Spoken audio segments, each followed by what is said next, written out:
Creating a stock order in Oasis is pretty easy. Begin by clicking on the order section inside of Oasis. Now note, if you're converting a project to an order, don't do it this way. This is just for stock orders or just standalone orders, if you will.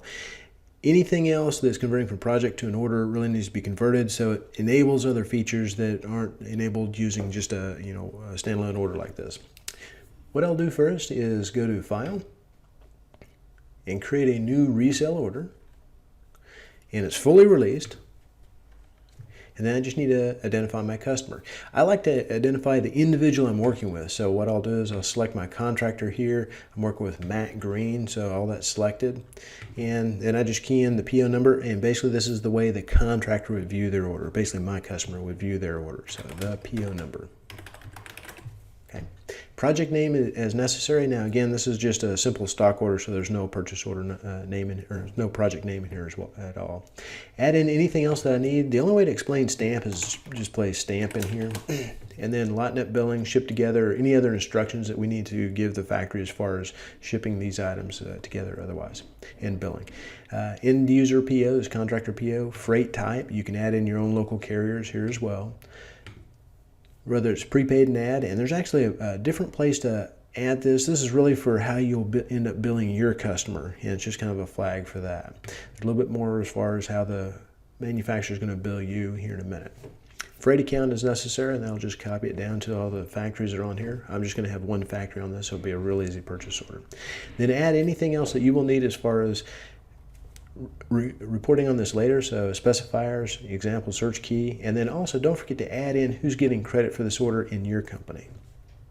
Items, so I'll place in 10, and notice it actually copied over a release quantity of 10. That shows that everything is going to ship right now, or that would be the instruction of the factory. There is no type code, fixture type code. This is just a stock order. And then just identify the factory I'm working with. I'm working with Fundamental Lighting. I just need some housings. Buying them for $10, and I'm going to sell them to my customer for $20. It's simple as that. I'll go to the addresses tab. Sold to, bill to. That's simply we know how to bill them once this all comes in and ships. And then the ship to information. If I need to put this at a job site, go or actually bring it here as well, and not actually ship it out. Wait for a will call, if you will, from a local warehouse. Then change this as necessary. Marking instructions is necessary, so I don't need anything on that as well, so I'll skip that for today. Now, you can just print the order from this point, so if I hit print, it'll immediately show the new purchase order, the vendor purchase order going to the factory. This is mine to the factory.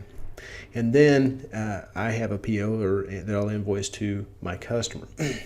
But one thing you can do if you have something special like several different factories and you're shipping to different locations for those factories, some to the job site, some to the local warehouse here, you can select the Vendor POs tab here and hit Update. That will always make sure that whatever you have on order here will have a Vendor PO created for it. So if I click on one, this shows all the header information inside this vendor orders tab. Now don't forget there's some items or tabs over here on the right side, so I can literally go to the addresses and adjust the ship to the local warehouse or wherever. I don't need to do that this time, but it does show how you can have 4 or 5 different factories, have some items shipped to your warehouse, and then everything else shipped to the job site as necessary.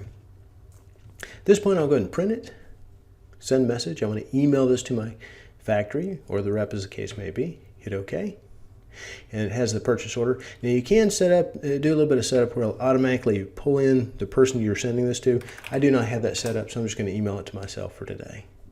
Don't forget you can also add in attachments. So if I have something attached to Oasis, it'll appear here. Otherwise I can click Select File and then just drill into whatever it is I need to actually send to my rep or the factory, whichever the case is. And that's it. We have cost side on this. The stamp shows up just like I showed a moment ago. And all I need to do is hit send. Now, what happened?